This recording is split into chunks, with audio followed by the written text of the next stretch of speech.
जय गुरुदेव। मैं विनय अभी आर्ट ऑफ लिविंग अंतर्राष्ट्रीय केंद्र के प्रांगण में बेंगलोर में अपनी गौशाला में बैठा हूँ।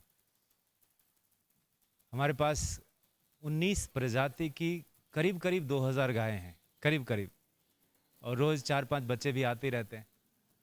कहते हैं कि जब देश आज़ाद हुआ था तो उस समय हमारे पास 100-150 प्रजाति की गायें थी, और जो उस वक्त गायों की संख्या थी वो आज ह्यूमन पॉपुलेशन है, हमारी मानव आबादी है। और उस वक्त जो पॉपुलेशन था, जो जनसंख्या थी इंसानों की, वो अभी गायों की हो गई। माने क्या, इंसानों का हम मानव की जनसंख्या बढ़ गई, गायों की जनसंख्या कम हो गई। और प्रजाति के हिसाब से कम हुई, खाली संख्या में कमी नहीं हुई। जो पहले 100 से 150 प्रजाति थी, अभी रजिस्टर्ड जो भारत सरकार के उनके बही खाते में जो प्रजाति है वो 43 है, 43 ब्रीड्स ओनली। और 7-8 जो है वो एक्सटिंक्ट ब्रीड हैं। अब एक्सटिंक्ट ब्रीड बने होता है कि जो अब एक मिनिमम नंबर रखा उन्होंने कि इतना जब नंबर संख्या जब पूरेगा तब हम उसको इसमें रखेंगे कि हाँ ये एक्सटिंक्ट नहीं है, ये अवेलेबल है, उपलब्ध है। मैं बिहार से आता हूँ, गंगा के किनारे से, मतलब गंगा के बेसिन में हमारा गांव है। अब 4-5 दिन पहले गंगा जो बाढ़ था, बाढ़ का जल, गंगा का जल हमारे घर के अंदर था। उस जगह पर जो गाय की प्रजाति विकसित हुई उसका नाम था गंगा तीरी, मतलब गंगा के तीर में। वो आप समझिए कि अंग देश जो विक्रमशिला यूनिवर्सिटी है वहाँ से लेके पूर्वी उत्तर प्रदेश तक गंगा के मैदानी इलाकों में होता हुआ। अब वो गाय एक्सटिंक्ट है, मिलती नहीं। बहुत मेहनत के बाद, बहुत खोजबीन करने के बाद एक मिली थी मुझे गांव में, लेकिन उसका साढ़ नहीं मिला, बुल नहीं मिला। अभी तो मल्टीप्लाई करने में, उनके रिप्रोडक्शन में बड़ा ये जाता है। तो स्थिति हमारी गायों की ऐसी हो गई कि हम 150 से 125 से 43 पर आके अटक गए हैं। और जब गायों की बातें अगर हम जब करते हैं ना, तो अजीब अजीब तरह के प्रश्न आते हैं। मैं जब गायों की संख्या करीब 300 के आसपास थी अपनी गौशाला में, आश्रम में, तब मैं थोड़े दिन गौशाला में मेरी सेवा थी, करीब 1.5 साल के आसपास। तो बड़े ही सुखद और नॉट दैट सुखद, थोड़े दुखद तो नहीं कह सकते, लेकिन थोड़ा सा आश्चर्यजनक अनुभव भी हुए। आश्चर्यजनक इन द सेंस कि जब लोग आते थे, अभी भी आते हैं, गौशाला हमारा पब्लिक के लिए ओपन रहता है कि आइए आप यहाँ घूमिए, और गोदान करना हो या जो भी चीज़ें हैं यहाँ का आप लाभ उठा सकते हैं। वहाँ पर जो लोग आते थे ना, तो उस समय जो भी वैज्ञानिक लोगों का ग्रुप आया, पढ़े लिखे लोगों का ग्रुप आया, तो वो आके पूछते थे कि गाय जब दूध देना बंद कर देती है तब इनका क्या करते हो। आप समझ गए ना वो क्या पूछना चाह रहे थे। दूसरा एक ग्रुप आया, यहीं लोकल थे, तो वो कन्नड़ में पूछते हैं, तो हसू न ये में अंता, मतलब ये गाय है कि भैंस है। अब देखिए ये बड़ा ही दुखद आश्चर्य है, ये सुखद आश्चर्य नहीं है कि अब छोटा बच्चा, वो उसके सामने कुछ मोबाइल ऐसे आप चमका दीजिए, कोई घड़ी दे दीजिए, साइकिल, तो उसको साइकिल को ट्रक नहीं बोलता है ना, और मोबाइल को परफेक्ट बोलेगा कि ये एंड्रॉयड है कि एप्पल है, क्या है, सब बोलेगा। चार्जर देख के बता देते हैं बच्चे उसका नाम। लेकिन हम गाय को देख के, बुजुर्ग लोग पूछते हैं कि ये गाय है कि भैंस है ना। तो हमारे गायों के प्रति जो हमारा जो इतना मान सम्मान था, जो ऋषि परंपरा से आया, मतलब आप आश्रम में अगर आप घूमे हैं, हमारे इस जगह को आपने देखा है, गुरुदेव ने जो व्यवस्था बनाई यहाँ पर, या हमारे जितने भी आश्रम हैं, आप उसको अगर देखेंगे ध्यान से, तो वही परंपरा है जो ऋषियों ने शुरू करी थी। ऋषियों ने क्या शुरू किया, जल के स्रोत के बगल में उनकी कुटिया होगी, वहां एक गाय पालेंगे, खेती करेंगे, गौपालन करेंगे, और बचे हुए समय में अपना वो वेद का अध्ययन करेंगे और वेद का ज्ञान का आदान प्रदान करेंगे। तो खेती, गौपालन और जल का स्रोत, अपना घर और ज्ञान का अध्ययन अध्यापन, ये सब साथ में चलता है। और अगर वैदिक दृष्टिकोण से देखेंगे, जहां गोसूक्त लिखा है, आपा स्तंभ एक ऋषि हुए, उन्होंने गोसूक्त लिखा है, बहुत थोड़े से श्लोक हैं उसमें, ज्यादा नहीं है, और लास्ट में लिखते हैं कि भरद्वाज वचनम यथा करके कहते हैं। उसमें जो संस्कृत के जो 2 शब्द हैं, गौ माता और भू माता, वो दोनों पर्यायवाची है एक दूसरे के। आप समझ रहे हैं मैं क्या कह रहा हूं। गाय और धरती माता दोनों में भेद नहीं है, जैसे गुरुदेव कहते हैं कि पंच तत्व से जो सृष्टि बनी है, तो सारे पंच तत्वों में वो पांचों तत्व उपलब्ध हैं। जैसे मैं आज ही सुबह बात कर रहा था कुछ लोगों से, तो बोला कि धरती जो है, जो उपजाऊ धरती की परिभाषा है, उसमें पांचों तत्व, बाकी चार तत्व भी धरती के अंदर हैं। धरती अगर उपजाऊ होनी है तो उसको ना मुलायम होना है, सॉफ्ट। माने आप उसमें अगर उंगली धंसाते हैं तो वो जाएगा। माने क्या, उसमें आकाश है, आकाश तत्व है, स्पेस है ना। और वो ठंडा होगा, माने क्या, उसमें मॉइस्चर है, माने वाटर कंटेंट, जल का उसमें तत्व है। और जहाँ जगह है, जहाँ आकाश है, वहाँ वायु तत्व होगा, नहीं खाली जगह में तो वायु होगा। और ये चार हो गए। अग्नि कहाँ है? तो जब बीज डालते हैं धरती में, धरती के अंदर, तो है तो धरती ठंडी, लेकिन जब बीज डाले तो उससे अंकुरन हुआ और जड़ जो है गुरुत्वाकर्षण की दिशा में जाता है, लेकिन जो तना है वो गुरुत्वाकर्षण के विरोध में जाता है। तो जो गुरुत्वाकर्षण से लड़ने की शक्ति है ना, to fight against the gravity, that is fire element, वो है अग्नि तत्व। तो पांचों तत्व उपलब्ध हैं। और दूसरी तरफ देखें तो कहते हैं भूमाता और धरती माता में भेद नहीं। और आप आश्रम में आएंगे तो गौशाला है, यहाँ से जो भी गोबर निकलता है, कहते हैं गोबर माने क्या, गाय से जो वरदान मिला है ना। गोमय वसते लक्ष्मी कहते हैं, वेद ने कहा है, ऋषियों ने कहा है गोमय वसते लक्ष्मी, मतलब गोमय में जो गोबर है ना, उसमें लक्ष्मी का निवास है ना। और कहते हैं घृतम वर्धते बुद्धि, क्षीरम आयु वर्धते, मतलब घी से, घी का पान करने से, उनका वो खाने से बुद्धि का विकास होता है। और क्षीरम माने दूध से आयु वर्ध, शरीर की आयु बढ़ती है। आज के समय में आप किसी को बोल दीजिए घृतम वर्धते बुद्धि, डॉक्टर तो कहेंगे घृतम वर्धते फैट, और क्षीरम वर्धते लैक्टोज इंटॉलरेंस की बातें करते हैं कि दूध पियोगे तो फिर वो पचेगा नहीं, lactose intolerance, you know my kid is having lactose intolerance. ये सारी छोटी छोटी चीजें जो वेद से विपरीत में हम चले गए ना, तो आज बैठ के हमें गायों के बारे में, उनके ऊपर चर्चा परिचर्चा करनी पड़ती है। जो हमारे जीवन का अंग था, जो धरती और गाय जो अलग नहीं है, जिनको जानवर नहीं माना गया, जिनको पालने वाले का नाम गोपाल हो गया, कोई कुत्ता पालने वाला, घोड़ा पालने वाला, या बहुत सारे अरे अलग जानवरों को पालते, लेकिन उनका नाम नहीं बदलता, घोड़ा पाल और बकरी पाल नहीं होता, लेकिन गाय पालने वाले का नाम गोपाल हो गया। और जब गोपाल कहते हैं तो हम हंसते नहीं है, उसमें श्रद्धा आती है। तो जो एक तरफ वो था हमारा वैदिक विधान, और जो हमारे रहन सहन के, इसमें हमारे जीवन को हम बिना गाय और बिना भूमि के सोच नहीं सकते थे, वहां पर हम कहने लगे घी खाओगे तो फैट बढ़ जाएगा, you know ghee has cholesterol, bad cholesterol, good cholesterol, you know all that twisted, you know, things that we named it science, we named it development, और ये सब ने हमको गाय से और धरती से अलग किया। आप देखिए ना, आज की जो शहरी परिवेश को तो छोड़िए, आप गांव में जाइए, मैं गांव से आता हूं, वहां पर कहते हैं गांव के बारे में पूरे दुनिया का एक ग्लोबल डेटा है, कहते हैं कि the farmers today in the world are the last generation, ये किसानों की अंतिम पीढ़ी है। गाय पालता कौन है भाई? किसान ही पालेगा ना गाय, बाकी लोग तो कुत्ते पालते हैं या और दूसरे जानवर पालते हैं, और मैं उनके अगेंस्ट नहीं हूं। लेकिन जब दूध की बात आती है, जब घी की बात आती है, और आपको लगता है बिना चाय के हमारा दिन शुरू नहीं होता, दूध का उसमें मतलब उपयोग आता है, छाछ, बटर और पता नहीं पनीर, तो आजकल सबसे ज्यादा पनीर की बातें होती है, तब तो गाय की बातें कर लेते हैं। और गाय की बातें जब करना हमने बंद कर दिया, जब गांव से शहर की यात्रा शुरू हुई, तो गांव छूटा और साथ में गांव की बातें भी छूट गई। गांव के रहन सहन से में जब घृणा होने लगी, वहां का पहनावा, वहां की भाषा, वेश, भोजन, भजन, भक्ति, जो संस्कृति के 5 पिलर थे गांव में, उन 5 पिलर से जब हमको उसमें थोड़ा सा दुविधा लगने लगा कि ये this will not work, we are in 21st century, you know who talks in this ठेठी लैंग्वेज, हमने ठेठी कह दिया उनको।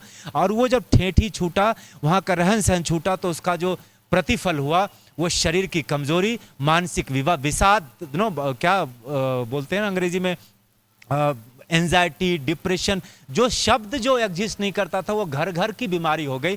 ये जब वेद छूटा, गांव छूटा, तो ज्ञान छूट गया।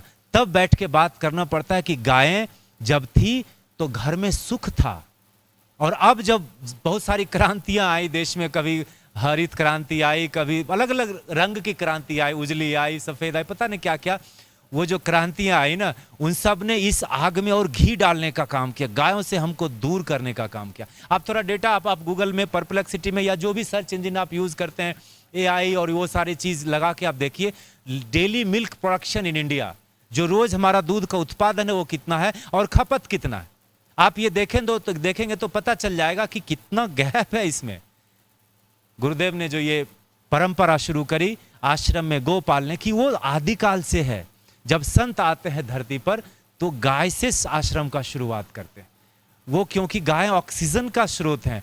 गाय ऑक्सीजन माने वही जिसको वेद ने प्राण वायु कहा ना, तो हमें नहीं अच्छा लगा तो हम उसको ऑक्सीजन का, inhale you inhale, oxygen you exhale carbon dioxide. Veda कहता है कि प्राण वायु ना, जो प्राण को संचालित करते हैं वो वायु का जो स्रोत है ये गाय हैं।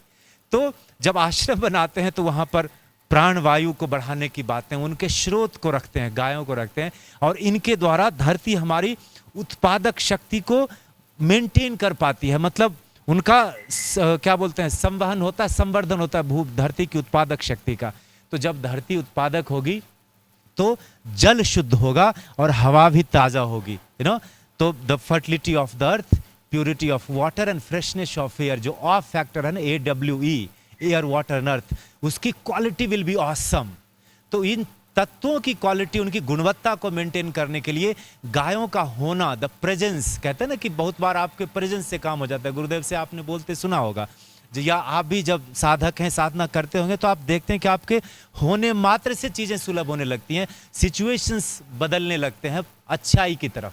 तो गायों के होने मात्र से ये of factor starts becoming awesome, है ना। तो वेद से जो गौओं का ज्ञान मिला, आप देखे होंगे कि गाय का जब उनके शरीर की संरचना वाला जो कैलेंडर मिलता है ना, तो उनके देखें वरुण देवता को नासिका पर बिठाया, इंद्र देवता को उनके सींग पर बिठाया, जो उनका कंधा होता है ना, जो हमारे यहाँ बिहार में पुट्ठा भी कहते हैं, तो उस पर कहते हैं सूर्य नारु, तो सूर्य भगवान वहाँ है ना, जहाँ से गोबर आता है, जो शरीर का सबसे अशुद्ध जगह हम मानते हैं, वहाँ पर लक्ष्मी को बिठाया। यू थिंक दे वर फूल्स। और जो चार पांव है उनको ब्रह्मा विष्णु का निवास है, अमृत की धारा दूध से बहती है। इतना सारा 33 कोटि माने 33 प्रकार के देवी देवता जो सृष्टि के संचालन में अपना सक्रिय योगदान देते हैं, उन सब का निवास स्थान होता है गाय। ऐसा नहीं है कि आपको नहीं मालूम है, लेकिन जब मूर्त रूप में इस चीज को जब संपादन करने की बात आती है, जब when it comes to to deal with the cows literally, तो हम सडनली गोबर को बुलशिट बोलने लगे। It's all bullshit, and how frequently use that term, my god. This ये जो रिवॉल्यूशंस जब आए ना, तो they gave us some data which was fake. They said your cow, आपकी गाय 4-5 लीटर ही दूध देती है। अरे हमने गाय दूध के लिए रखा ही नहीं। गाय से जो 5 चीजें मिलती है, गोबर पहला है, गोमूत्र दूसरा है, दूध तीसरा है, और उसके बाद दही और घी आता है। पांचों को सत्यनारायण भगवान की पूजा में कहा पंचामृत, है ना। और जब गाय जो देती है तो कहते हैं पंचगव्य, माने गाय से 5 चीजें मिलती हैं, और पूजा में वो जाके वो अमृत हो जाता है, 5 अमृत हो जाते हैं। तो हमने गोबर को महादेव का रूप माना था। और जो ये जब क्रांतियां लेके आए, बोले थे your cow just gives 5 litre and your kids are malnutritioned, they don't have access to milk, we give you another cow.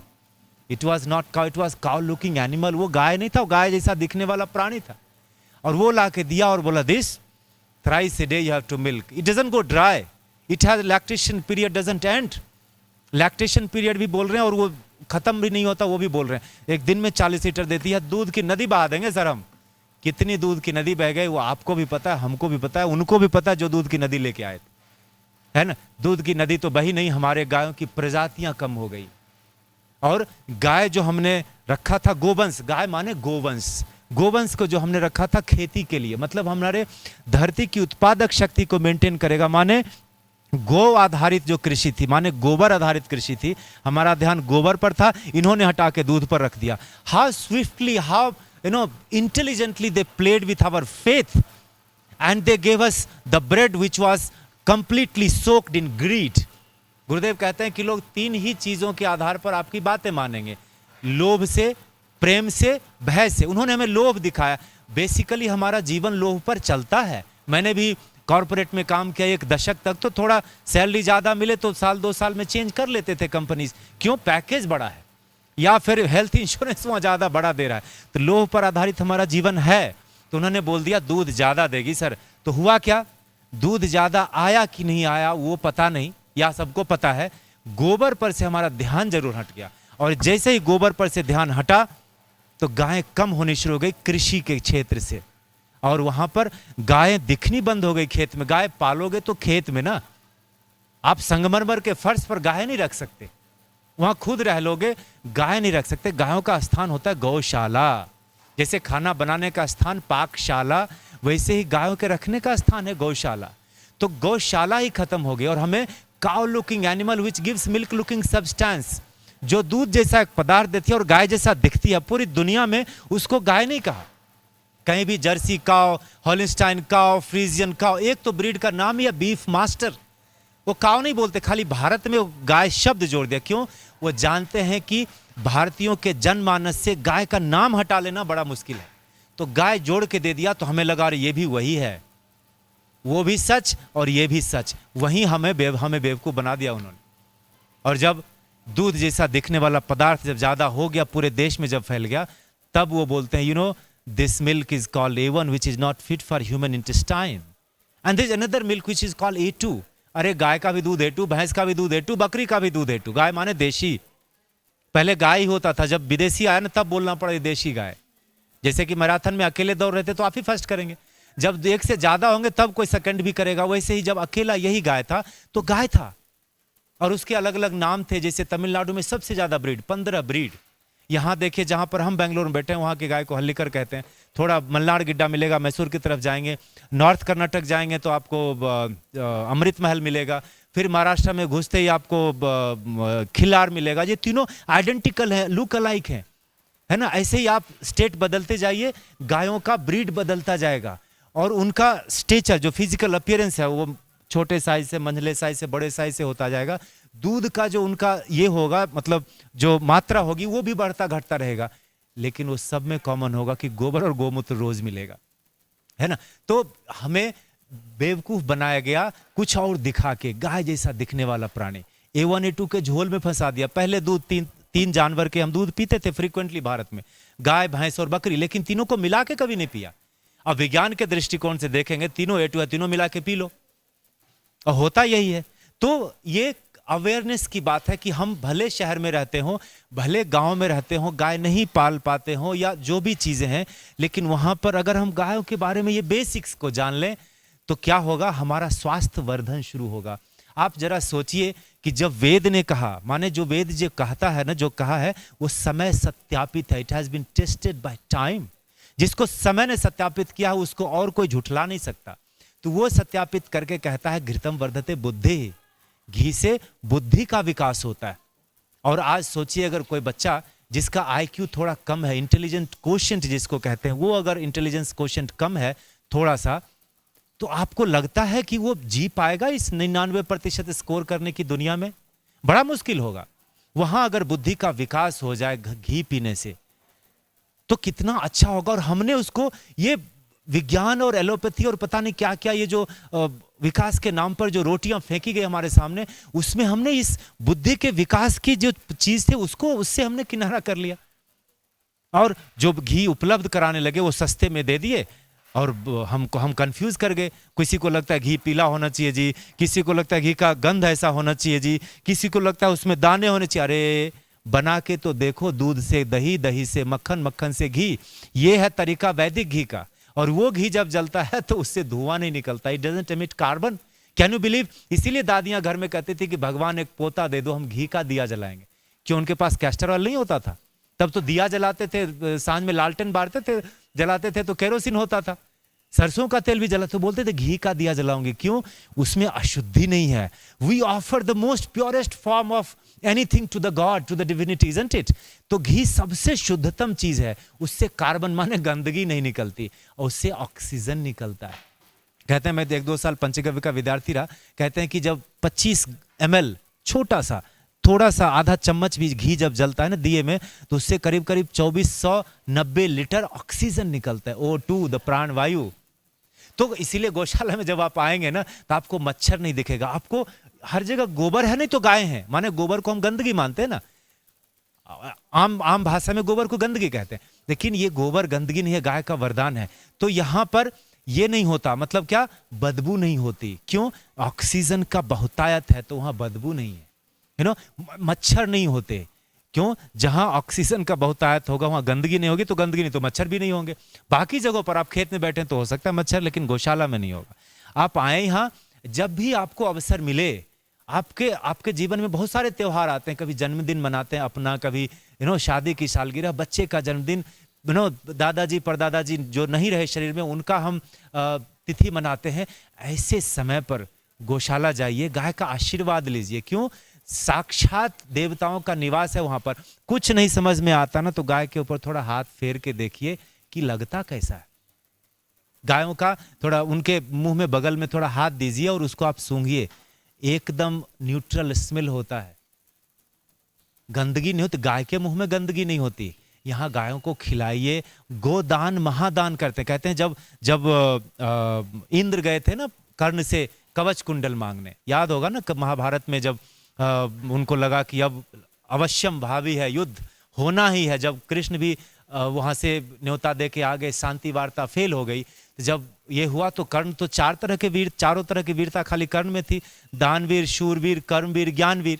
तो मैं उसी जगह से आता हूँ, हमारी भाषा अंगिका, अंग देश से हम आते हैं। तो वहाँ गंगा का घाट अभी भी है जहाँ कर्ण खड़े होकर पूजा करते थे और दान देते थे। जब वो दान देने के लिए खड़े थे तो इंद्र गए एक विप्र के वेश में, माने ब्राह्मण वेश में, तो छुपे हुए थे, उनकी हिम्मत नहीं हो रही थी कर्ण को फेस करने को, दिव्य पुरुष थे वो। तो वो झाड़ी में छुपे हुए थे, कुछ खड़खड़ाहट की आवाज आई तो कर्ण को लगा कि कोई है, तो बोले हे विप्र आप सामने आइए, आप बताइए आपको क्या चाहिए दान में। और उसके बाद कर्ण ने लिस्ट दिया, जो लिस्ट दिया उसमें सबसे पहला था गायें, कितनी गायें आपको चाहिए।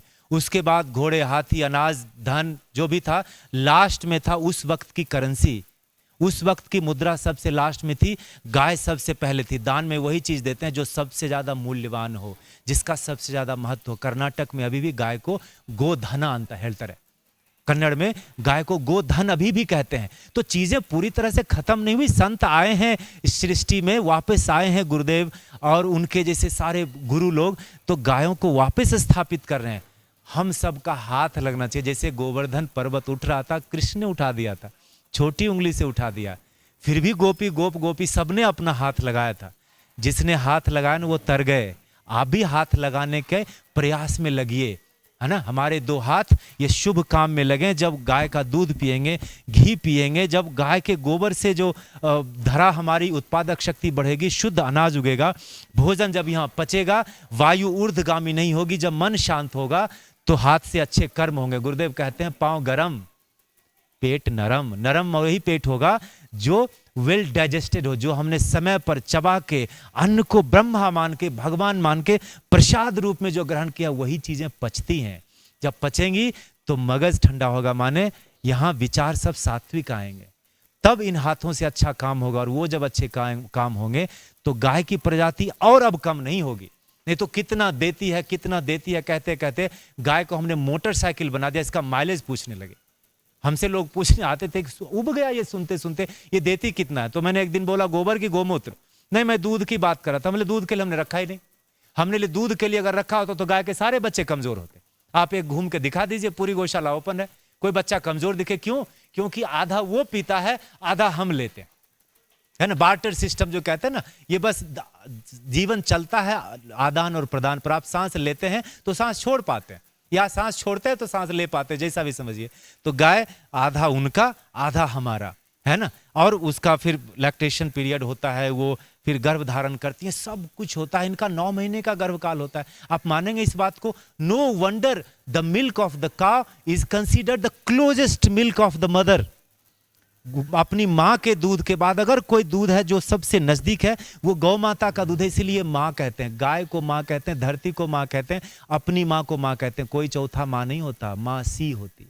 माँ की बहन को भी माँ सी कहते हैं। तो ये सारी चीजें ऐसा नहीं कि आपको आपके ज्ञान में नहीं है, आपको ज्ञात है सब कुछ, लेकिन मूर्त रूप में नहीं आता। हम कहीं न कहीं इन किताबों के चक्कर में, ज्यादा सूचनाओं के चक्कर में, हमें गाय जो गौशाला है ना, गंदगी का घर दिखता है। हम बच्चों को ऐसे पकड़ लेते हैं गौशाला में और खेत में जैसे कि बर्फ का टुकड़ा हो, वो पिघल ही जाएगा, छोड़ेगा तो। No you will have allergy. Hello, when you have a dog in your lap you don't get allergy. How come touching a plant gives you allergy, touching गोबर गिव्स यू एलर्जी? आप थोड़ा एलन सेवरी का Ted talk जाके सुन लीजिए। वो दुनिया के अभी जो जीवित जो एनवायरमेंटल साइंटिस्ट हैं उनमें से सबसे प्रतिष्ठित, सबसे उम्र दराज हैं। वो करीब 90 साल उनकी उम्र है, जिम्बाब्वे के हैं, Allan Savory. You Google it, you know he was the person who considered as a less knowledgeable scientist of that time. उसने कहा कि ये जो क्या है ओजोन, अमेज़न का जो जंगल है वो खत्म होता जा रहा है, कम हो रहा है, क्योंकि वो हाथी ज्यादा हो गए, जानवर ज्यादा हो गए। ये हाथी जो है ना जंगल बर्बाद करते हैं, इनको मारो नहीं तो अमेज़न खत्म हो जाएगा। सरकार को उन्होंने सलाह दी, सरकार ने कहा तथास्तु, you are the scientist, we give you the order. He killed 22,000 elephants only to realize that lesser the elephant, the more the speed of Amazon destruction. जितने हाथी मरते गए उतना ज्यादा और जंगल का विनाश और द्रुत गति में हो गया। तब उसको रियलाइज होगा, पूरे ब्रेक, रुक जाओ। तब उसने जब रिवर्स इंजीनियरिंग शुरू करी, तो आप उनका टेड टॉक सुने, कभी आप उनको ऐसे भी लाइव में सुनने का मौका लगा। He starts this with his sentence कि I will die with this guilt of killing 20 or 22,000 elephants, you know, with my मेरे आदेश से इतने हाथी मारे गए, मैं इस दर्द से मरूंगा, वो मेरा निर्णय गलत था। और जब उन्होंने रिसर्च किया तो कहते हैं जो देशी जानवर होते हैं उस जगह के, उनके 1 किलो गोबर में 17 लीटर पानी के संरक्षण की शक्ति होती है। इसीलिए गाय जहां पर हुई वहां पर भूगर्भ जल की कमी नहीं आई। विदर्भ में पड़ता है, महाराष्ट्र में, गोंदिया डिस्ट्रिक्ट। आप जाके कभी वहां बात करिए, मैं वहां के लोगों से मिला हूं। गोंदिया में पानी की कमी नहीं है, क्योंकि वहां गायों को बेचते नहीं, कोई दान में दे देंगे, गांव से बाहर नहीं जाएगी गाय, हमारे खूंटे पर ही पैदा होगी और वहीं मरेगी जब उसका शरीर छोड़ने का समय आएगा। गाय जहां होती है धरती तृप्त होती है, और जब धरती तृप्त होगी तो भूगर्भ जल कम नहीं होगा, स्तर और बढ़ेगा। क्यों? क्योंकि गोबर में जल ग्रहण, जल को संचय की शक्ति होती है। आपको पता है 1947 में भारत के जो हमारी उपजाऊ धरती है उसका जल ग्रहण की शक्ति थी 56.7%। 57.6% was the water retention capacity of our soil. And you know what is today? आज कितने पता है आपको? आज है 5.7% ओनली। माने अगर 100 लीटर वर्षा का जल गिरता है तो खाली 5-5.5 लीटर धरती पीती है, बाकी बह जाता है। फ्लैश फ्लड ऐसे ही नहीं आ जाता। जब गोबर का ज्यादा प्रयोग होगा तो जल ग्रहण शक्ति बढ़ेगी। Where are you? गाय पालना ऐसे दूध के लिए कौन पालता है भाई? इसीलिए गोबर के लिए पालते हैं, क्योंकि दूध नहीं भी मिले तो जी लोगे, लेकिन अनाज और जल नहीं मिला तो नहीं जी पाओगे। जीवन का बेसिक आधार है भोजन और पानी। हम नंगे रह सकते हैं, भूखे नहीं रह सकते। Let's accept it shamelessly. When you make things shamelessly simple, what is the result? That is amazingly durable. जब चीजें एकदम सुलभता से जब आती है ना आपके सामने, एकदम जो कहते हैं ना जुगाड़ technology, which we are all good at, बिना विज्ञान के उतने समावेश के, बिना उतनी टेक्नोलॉजी के जब बातें आती हैं वही सस्टेन करती है। ज्यादा पर्माकल्चर में सिखाता हूं, उसमें कहते हैं कि slow and small solutions work for longest period of time. छोटी चीजें थोड़े थोड़े समय के लिए, जैसे पानी पीते हैं ना, देख के गिलास पीते हैं, तो आप रहते एक ही बार में ऊंट की तरह नहीं पी सकते 15 लीटर। चलो 15 दिन पानी नहीं पिएंगे, नहीं चलेगा। भोजन भी हर 4-6 घंटे पर भोजन चाहिए। वैसे ही जीवन में सब कुछ ऐसे थोड़े थोड़े पर करते हैं, धरती खुश होती है। जब गायें चलती हैं, कहते हैं हमारे गांव में कहावत है कि गाय ने जिस पौधे को खा लिया ना, वो पौधा दोबारा वापस अपने जीवन में आएगा और ज्यादा गति से आएगा। लेकिन किसी दूसरे जानवर ने खा लिया तो चांसेस हैं कि that plant will not survive. तो गाय चरती है ना तो धरती को गुदगुदी होती है, मतलब अच्छा लगता है उनको। तो गाय को चराना भी एक साइंस था। जो गोपाष्टमी होते हैं ना, दीपावली के बाद जो 2 दिन या 4 दिन बाद आता है ना गोपाष्टमी, पता है वो दिन क्या होता है? उस दिन कृष्ण भगवान को प्रमोशन मिला था कि now from today you go and take the cows for grazing. So far he was taking all these, बछड़े बछड़ी को ले जा रहे थे चराने के लिए। उनके पिताजी ने बोला कि अब तुम गायों को ले जाओ चराने के लिए। गायों को चराना एक विज्ञान है, और हमारे पुरातन काल से हमारी धरती को 2 ही भागों में बांटा गया। पता है क्या क्या? एक जो इंसान के हिस्से में होगा, दूसरा जो गाय के हिस्से में होगा। इसलिए गोचर भूमि पूरी भारत में मिला। उसको किसी ने, मुगलों ने भी खत्म नहीं किया गोचर भूमि, ये आके अंग्रेजों ने सब उसके ऊपर ये किया। और हम जो हिंदी में अंग्रेजी मिक्स करके बोलने वाले पढ़े लिखे लोग हैं ना, हमको लगा what's the use of this गोचर भूमि, गोमाला लैंड बोलते हैं यहाँ पर, उसको खत्म कर दिया हमने। धरती को 2 भागों में बांटा गया। आप जरा सोचिए, इतने से आपको गाय के महत्व के बारे में समझ में आना चाहिए। राजा कृष्णदेव राय के आर्मी में अमृत महल के बुल्स थे। Can you believe that? और रोज उनको तिरुपति से वहाँ जहाँ पर है ना उनका कृष्णदेवराय का जो ये जगह है, कहाँ जाते हैं, बेलूर नहीं, क्या जगह है जहाँ पर सबरी माता का ये है और जहाँ हनुमान जी का जन्म हुआ, उस जगह पर जाते हैं। वहाँ पर उनका राज दरबार था, रोज आता था तिरुपति से प्रसाद, और वो अमृत महल बुल्स लेके आते थे। तो गायों का, गोवंश का यूज करना हमें लगता है ये यूजलेस चीज है। क्यों अरे गाय पालते हैं तो कोई बोलेगा मीथेन निकलता है जी, कोई बोलेगा ऐसा है जी, कोई बोलेगा वैसा है जी। भाई 30% जो गाय जो मतलब आप पता नहीं सबके आदेश से, और मैं ऐसे बोल रहा हूं कि जो गायों की संख्या जो कम हुई ना, आकाश में नहीं चली गई, धरती में नहीं समा गई, ब्रीड्स कम हुए क्योंकि हमने चमड़े का यूज ज्यादा कर दिया। 30% जो हमारा चमड़े का यूज है ना, वो उसके कारण गायों का जो स्लॉटरिंग है, sorry for my all this kind of negative things ना, गाय जो कटती है ना उसका 30% जो कारण है वो चमड़े का यूज है। आप थोड़ा गूगल करिएगा, SLING, sling. I give you homework if you are really sensitive, कि आपको लगता है कि एज ए सिटी ड्वेलर, या जो हम वैसे लोग हैं जो गाय नहीं पाल सकते, हमारी मजबूरी है सर, हम नौकरी करते हैं, शहर में रहते हैं, गाय नहीं पाल सकते। If you have any intention to help the cow survive to its life, go and just type and search what is slink, that is the leather of unborn calf. Okay, गाय को देख के दूध मत पूछे कि कितना देती, यही पूछते पूछते हमारी प्रजाति कम हो गई गायों की।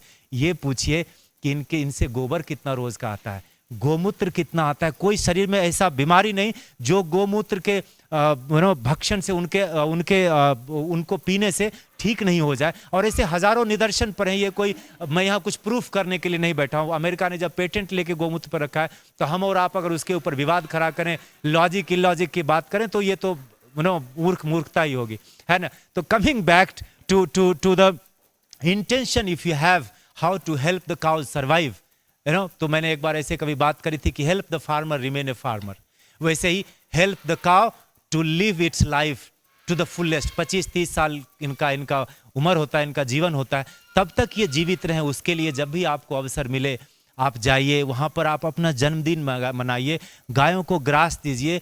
गोदान, जब कर्ण के लिए गोदान महादान था, तो आपके लिए भी तो होना चाहिए। हम उन लोगों से जो महाभारत काल और आदि काल में जो पुरुष हुए, ज्ञानी संत हुए, उनसे तो ज्यादा ज्ञानी हम नहीं है। तो उन्होंने जो किया है उसको हम फॉलो करते हैं, हम मान लेते हैं। तो गाँव आइए, यहाँ या जो भी गौशाला आपको मिलती है, गोदान करिए, है ना। उनको रहने में आप श्रमदान करिए, गोबर उठाइए, एक बार हाथ में गोबर लगा के तो देखिए, आपके पाम का टेक्सचर, हथेली का जो ये है ना संवेदना बदल जाएगी, चमड़े का ये बदल जाएगा। जो पंचगव्य के जो ट्रीटमेंट है, जो औषधियां बनती हैं, उसमें जोड़ों का इलाज होता है गोबर का लेप चढ़ाने से, जिसे मड बात कहते हैं ना, वैसे कावडंग बात है। There are hundreds of the things, all these informations are available, but only when you turn the information in action it becomes knowledge. ज्ञान तभी बनता है जब सूचना को मूर्त रूप में हम परिभाषित करते हैं, उसका प्रयोग करते हैं।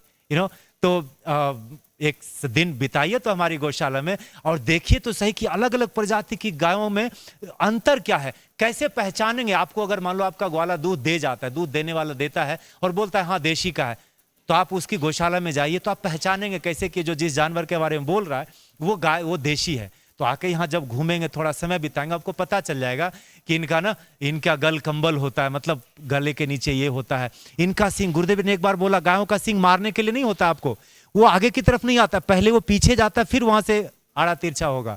तो कान इनके लंबे होते हैं, इनके मुंह से दुर्गंध नहीं आता, इनके कंधे पर वो जो ना वो जो सूर्य केतु नाड़ी कहते हैं वो होता है, इनके थन अलग दिखते हैं, इनका खुर छोटा होता है, और राज्य के हिसाब से जैसे यहाँ की गाय हैं, दक्षिण भारत में, हमारे दक्षिण प्रदेश में, भारत के दक्षिण हिस्से में पहाड़ ज्यादा है, तो गाय पहाड़ पर चढ़ती हैं तो उनका शरीर हल्का होना चाहिए, टांग बड़ा होना चाहिए। ऐसी गाय यहाँ पर है। आप जाइए वहाँ के उस तरफ, राजस्थान गुजरात की तरफ, जो भी हमारी गिर है, वो कांकरेज है, राठी है, सॉरी थार पारकर नाम है उसका, थार पारकर, तो 50 डिग्री का टेम्परेचर तो सदियों से झेल रही है गाँव। हमारे गाँव में कहावत है कि वर्षा हो तो भैंस को बाहर छोड़ना, धूप हो तो गाय को बाहर छोड़ना। अरे तापमान का असर इनको नहीं पता। जो 50 डिग्री का टेम्परेचर झेल सकती है, जो सब 0 डिग्री टेम्परेचर झेल सकती है, तो उसके उत्पाद का जब आप प्रयोग करेंगे तो आप में भी तो वही शक्ति आएगी। और कौन है ऐसा जो शारीरिक और मानसिक शक्ति नहीं चाहता अपने बच्चों में? तो आप अगर अपने बच्चों में ये दो शक्ति, ये बुद्धि का विकास, जोड़ मजबूत हो, शरीर मजबूत हो, ताकि आपकी संतति मजबूत हो, तो गायों का सानिध्य हमें चाहिए होगा। हमें दूध, घी, दही, छाछ, गोबर, गोमूत्र, इन सब के जो जो जो वेद वर्णित जो प्रयोग के तरीके हैं वो करना पड़ेगा। तो धरती उत्पादक होगी, तो भूगर्भ जल बढ़ेगा और स्वस्थ होगा। उसके बाद वायु भी शुद्ध होगी, तो पॉल्यूशन, प्रदूषण कम होगा। तो कौन ऐसा है धरती पर जो प्रदूषण से नहीं झेल रहा? और गाय होंगी तो प्रदूषण कम होगा। तो बहुत सारे दिशा निर्देश हैं, आपको जैसे समझना हो वैसे समझ लीजिए, लेकिन आके समय जरूर बिताइए, अवश्य बिताइए यहाँ पर। और कुछ प्रश्न हैं, अभी मैं एक दो प्रश्न ले लेता हूँ और उसके बाद हम अपना है ना समाप्त करेंगे ये। तो क्या हमारी आध्यात्मिक परंपराओं में और साधनाओं में गाय की क्या भूमिका है? हाँ देखो, जो आध्यात्मिक परंपरा को से जो एक लेमैन समझता है ना, वो पूजा पाठ समझता है। नहीं, एक तो है कि आप दूसरों के साथ वो नहीं करिए जो आपको अच्छा नहीं लगता, एक है वो। और अध्यात्म को अंग्रेजी में क्या कहते हैं? स्पिरिचुअलिटी कहते हैं। अपने स्पिरिट को हाई रखो। और दूसरा जो पूजा पाठ का जो विधान है, जो हवन होते हैं, मैं 4-5 दिन पहले अमेरिका के कुछ लड़के जो कॉलेज पास आउट हैं मुझे अप्रोच किया, बायोचार कैसे बनाते हैं। जब उनसे बातें करी तो कहता है बायोचार की जो शुरुआत है वो इंडियन हवन कुंड है। और हवन कुंड की जब बात होती है तो उसमें क्या चीज जाता है? उसमें गाय निर्मित चीजें ही जाते हैं। सबसे पहले जाता है गोबर के कंडे, हम बिहार में उसको गोईठा कहते हैं, मतलब सूखा गोबर। सूखा गोबर जलाने के काम में आता है। सड़ा हुआ गोबर, मतलब जिस गोबर से गोबर का गंध नहीं आ रहा, वो पच गया गोबर, वो खेत के काम आता है। तो सूखा गोबर और उस पर घी, ये किसी भी हवन, किसी भी पूजा पाठ का बेसिक है। यस और नो? आप मान रहे होंगे ना इस चीज? बिना गोबर के और बिना गाय के घी के पूजा हो ही नहीं, हवन हो ही नहीं सकता, है ना? तो और ये होगा कहां से? भैंस का तो पड़ेगा नहीं, जर्सी वाला जाएगा नहीं, देना नहीं चाहिए, तो लोग दे देते होंगे, अज्ञानता बस, ये अलग बात है। लेकिन ये होगा तो बिना गाय के आपके पूजा पाठ और हवन नहीं ठीक से हो सकते। तो आध्यात्म का टच ऐसे ही थोड़ी ना छूट गया। जब हमें ये चीज सब अब उपलब्ध नहीं होने लगी और फिर हम थोड़ा गांव से दूरी, जैसा हमें बताया, बनाने लगे, हमें लगा कि नो पूजा पाठ तो सब गांव की बातें हैं जी, मंगलवार को हनुमान जी मिलते हैं, श्रावण में शंकर मिलते हैं, बाकी फिर 11 महीने तो अपना दिन है ना, तो हाय हनु करके निकल लेते हैं। तो कहने का मतलब है कि बिना इनके अध्यात्म संभव नहीं। और जब गाय का गोबर जलता है तो उसमें कहते हैं कि वो जो धुआं है ना, उससे क्लाउड फॉर्मेशन होता है। भगवत गीता में 3 अध्याय में कृष्ण ने कहा है कि अन्नाद भवंति भूतानि पर्जन्यो दन संभवा, यज्ञात भवंति पर्जन्यो यज्ञ कर्म समुद्भवा। यज्ञ से बारिश की संभावना, माने अन्न की संभावना, शरीर की संभावना अन्न से, अन्न की संभावना बारिश से, और बारिश की संभावना यज्ञ से, और यज्ञ की संभावना आपके कर्म से। तो यज्ञ जब होते हैं ना तो बादल बनते हैं, बारिश समय पर आती है ना। तो ये सारी चीजें एक चक्र में, इसीलिए जीवन को और सृष्टि को एक चक्र कहा गया है ना। Hope I answered your question. और मुंबई से कुछ पूछ रहे हैं हाँ। कि अगर हम शहरों में रहते हैं तो हम गाय तो पाल नहीं सकते, तो उसका हम सेवा किस प्रकार कर सकते हैं? वही मैंने बताया कि जब आपके घर में वैसा समय आता है, त्योहार का, जो भी जीवन को मनाने का सेलिब्रेशन का समय आता है, आप गौशाला जाइए, है ना, वहां पर गायों का समय बिताइए और उनके साथ बातें तो करिए गाय पालने वाले से कि उनको दिक्कत कहाँ कहाँ आ रही है। ऐसे गाय के साथ सेल्फी ले लिया, oh I had access to it to milk and this is desi cow and all this, that is okay on emotional level. But आज के क्या क्या संघर्ष हो रहा है गाय को पालने में, कहते हैं ना कि धर्मस्य मूलम अर्थ, धर्म का मूल अर्थ, अर्थ माने मुद्रा, बिना धन के धर्म नहीं चलता। तो आप तन से वहां नहीं कर सकते, मन से नहीं कर, तो धन से कर दीजिए, मन से कर दीजिए, माने उसको कहिए कि आप अच्छा काम कर रहे हैं और थोड़ा समय बिता लीजिए वहां, उसको थोड़ा मदद कर दीजिए। तो ऐसे आपकी वजह से, और गाय का जो उत्पाद है वो खाली दूध ही लेके नहीं आई, उनको पूछिए कि आप घी बनाते हो क्या, थोड़ा महंगा होगा। देखो मर्सिडीज खरीदने जाओगे ना तो ऑल्टो के रेट में नहीं मिलेगा। आप वैदिक घी खरीदने जा रहे हैं जिससे बुद्धि बढ़ेगी, और दवाई ववाई से बुद्धि बढ़ती नहीं है ना। वो लगता है कि बुद्धि बढ़ जाती, नहीं बढ़ती।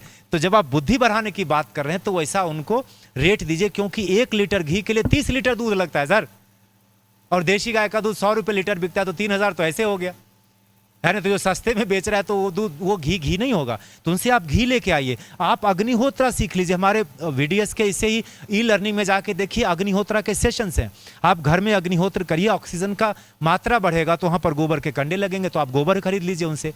तो गाय दूध भले दे नहीं दे, लेकिन गोबर तो अंतिम दिन तक देगी। खाएगी और गोबर देगी, ये तो वो लास्ट दिन तक करेगी।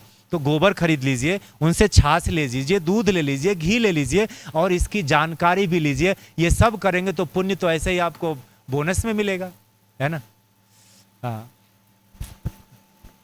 और एक प्रश्न आया है, जैसे गायों का सचमुच इंसानी भावनाओं से कुछ बिल्कुल। समझती है? अरे इंसानी भावना मतलब देखो, विवेकानंद को अमेरिका में पूछा कि किस जानवर का दूध सबसे बढ़िया होता है तुम्हारे देश में, तो विवेकानंद ने कहा भैंस का।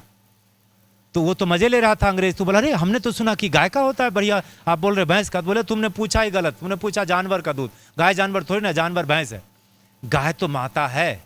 आपको यह भी विश्वास नहीं होता क्योंकि विवेकानंद हमारे जीवन काल में, आपके जीवन काल में नहीं हुए। मैं अपना अनुभव बताता हूं, मेरे पिताजी स्वर्गवास हुए आश्रम में ही पिछले साल, अभी शायद 15 महीने हुए हैं। तो शरीर उन्होंने यहाँ छोड़ा और हमारे घर में, जैसा मैंने शुरुआत में बताया कि मेरे पास गंगा तीरी है, अब एक से 2-3 हो गई। बुल मिलना बड़ा मुश्किल होता, कहीं न कहीं मिलेगा तो बड़ा मुश्किल है। तो somehow we are surviving with that cow. तो जब हम, उन्होंने प्राण यहाँ छोड़ा था रात में 12:39 पर, अगले दिन शाम में हम पहुंचे, मतलब ऑलमोस्ट 18 to 20 आवर्स के बाद हम पहुंचे वहाँ गाँव बिहार लेके। तो जब हम अंत्येष्टि वगैरह करके आए तो हमारी दादी ने बोला, जो अभी उन्होंने 3 महीने पहले शहीद हुआ, बोला कि गाय कल से खाना नहीं खाई थी गाय ने, है ना, वो हमारे घर की गाय का है। तो ऐसा कैसे कह सकते हैं कि संवेदना उसमें नहीं है? संवेदना नहीं होती तो कृष्ण कोई दूसरा जानवर पाल लेते यार। ऐसा थोड़ी ना कि 84 लाख योनियां तब भी थी आज भी है। तो ऐसा नहीं था कि कृष्ण के समय में दूसरे जानवर नहीं थे, गाय को ही प्राथमिकता दी क्योंकि वो सबसे नजदीक है, संवेदनाएं समझती हैं। आप इसीलिए तो कह रहा हूं, आप समय बिताइए, अनुभव को शब्दों में वर्णन करना वो वर्णनातीत है, वो परे है, नहीं कह सकते वर्णन को। अभी मैं आ रहा था, अपने छोटे भतीजे को गुरुकुल में डालने आ रहा था, तो उस दिन गांव से रेलवे स्टेशन जाना हो तो आधा घंटा पौने घंटा लगता है, 7 बजे का ट्रेन, तो 4 बजे उठना पड़ा। तो जब छोटा बच्चा है 10 साल का, उसको उठाया जब माधव को, तो उठा और सबसे पहले चला गया गाय के बच्चे से बातें कर रहा है। वो उसका कंधा, गाय का मुंडी उसके कंधे पर है और वो कान में कह रहा है, और मैं सुन रहा हूं वहां बैठ के थोड़े दूर में, कि देखो तुम खाना सही से खाना, है ना, बदमाशी मत करना, नो लोग आते जाते रहते, तुम उनको मारने दौड़ते हो, तो मैं बचा लेता था, अभी तुम मारोगे तो लोग भी तुमको मारेंगे। वो बात कर रहा है और वो बच्चिया कितना 10 महीने की होगी करीब, कंधे पर देख के और उसके आंख से ऐसे पानी गिर रहा है और ये लड़का एकदम बातें कर रहा है। मैं कह रहा हूं यार, ये छोटे बच्चे और गाय का छोटा बच्चा, इनका वार्तालाप था। तो शब्दों से परे भी कम्युनिकेशन होता है, हार्ट टू हार्ट कम्युनिकेशन जो कहते हैं ना गुरुदेव, वो मौन में होता है। तभी इसलिए किताब है गुरुदेव की, मौन की गूंज, वहां भी गूंज आती है, लेकिन उसके लिए आपको दिव्य कान का जो शक्ति है ना, वो थोड़ा सा अलग होना चाहिए। बार बार यही कहना चाह रहा हूं, इतना सब कहने सुनने के बाद समय तो बिताइए थोड़ी गौशाला में, बहुत सारे ज्ञान अनुभव में आएंगे। हम कहीं न कहीं उसी चीज के लिए तड़प रहे हैं, अनुभव के लिए तड़प रहे हैं, है ना। कुछ लोग, एक व्यक्ति पूछ रहे, हम गौशाला तो बैंगलोर में नहीं आ सकते, तो हम ऑनलाइन कुछ दान कर सकते हैं क्या? उसके लिए कुछ? हाँ बिल्कुल। आप हमारे श्री श्री गौशाला करके आप गूगल में जाइए, हमारे वैदिक धर्म संस्थान का जो वेद और धर्म की स्थापना के लिए गुरुदेव ने ट्रस्ट बनाया है, उस वेबसाइट पर जाइए, आपको मिलेगा। आप श्री श्री गौशाला जस्ट टाइप करिए, आपको लिंक मिलेगा, उसमें QR कोड होगा, वो सब कर सकते हैं, है ना। और कौन सा ऐसा शहर है, जब मैं लॉकडाउन में जब पर्माकल्चर सिखा रहा था ऑनलाइन, तो मैं उनको होमवर्क देता था, जब गाय का शब्द जब टॉपिक आता है तो देता था कि गाय के गौशाला विजिट करके आना, अगर नहीं कर पाओगे तो नहीं आना। I tell you, from all the Tier 1, Tier 2, Tier 3 cities, people had, out of the 8 batches there were people, and कोई एक नहीं मिला आज तक जिसने बोला कि मुझे बॉम्बे में गौशाला नहीं मिली, दिल्ली में नहीं मिली, कलकत्ता में नहीं मिली, रायपुर में तो और हद ही हो गया। हमारे लुम्बा जी हैं, वैद्य हैं, वो बोले 150 साल से हमारी पीढ़ी, 3 पीढ़ी से हम यहाँ रह रहे हैं और हमें पता नहीं था कि हमारे घर से मुश्किल से 3 किलोमीटर दूर ही गौशाला है। आपने होमवर्क दिया तो हम जाके देखे और वो देशी गाय की गौशाला है। खोजिए तो सही, और जब तक वो नहीं मिलता तो हम तो ऑनलाइन तो उपलब्ध हैं ही, है ना। तो जैसे ऑनलाइन आरती कर लेते हैं हम, सारे यज्ञ हवन सब कुछ देख लेते हैं, वैसे ही आप आयुष होमा देखते होंगे, आयुष होमा करवाते होंगे, है ना। ये सारा कुछ होगा, गायों का गो पूजा रविवार को होती है, वो सारा कुछ आप ऑनलाइन देखते होंगे। ये चीज़ भी आप यूट्यूब से देख रहे हैं तो दान भी, गोदान भी हो जाएगा उसमें से, कोई दिक्कत नहीं है, है ना। तो hope there are no more questions, and if you have put it in the comments. We'll see if we can get little time to answer your question. मुझे नहीं लगता कि हमने कुछ ऐसा किया जो आपके दिल में कोई प्रश्न उत्पन्न करे. हमारा प्रयास ये रहा कि हम सारी वेद वर्णित चीज़ें ही आपको बताएं, और वेद का ही वर्णन गुरुदेव भी बैठ के अभी कर रहे हैं पिछले 40-45 साल से, और उसी वर्णन का एक अंग है हमारी गौशाला, है ना. मैं वहीं बैठा हूँ, वहीं बैठ के गाय की बातें कर रहा हूँ. जो भी 15 साल हमें आश्रम ने बिताए वो स्वर्णिम काल है, इसलिए क्योंकि गायों का सानिध्य हमें जरूर रोज मिलता है. गौ माने ज्ञान, गौ माने गमन, गौ माने प्राप्ति, गौ माने गायें. तो न धरती और गाय अलग है, न ज्ञान और गाय अलग है, न गमन और गाय अलग है, न प्राप्ति और गाय अलग है. तो गाय किसी चीज से अलग नहीं है, गाय हमारे जीवन से जुड़ा है ना. बहुत बहुत धन्यवाद आपका, है ना. और आइए, और हम गायों के संवर्धन में, जैसे गोवर्धन में हाथ लगाया था लोगों ने, ऐसे गायों के संवर्धन में हम अपना हाथ लगाएंगे, और हाथ लगाएंगे तो हम तर जाएंगे, है ना. जय गुरुदेव.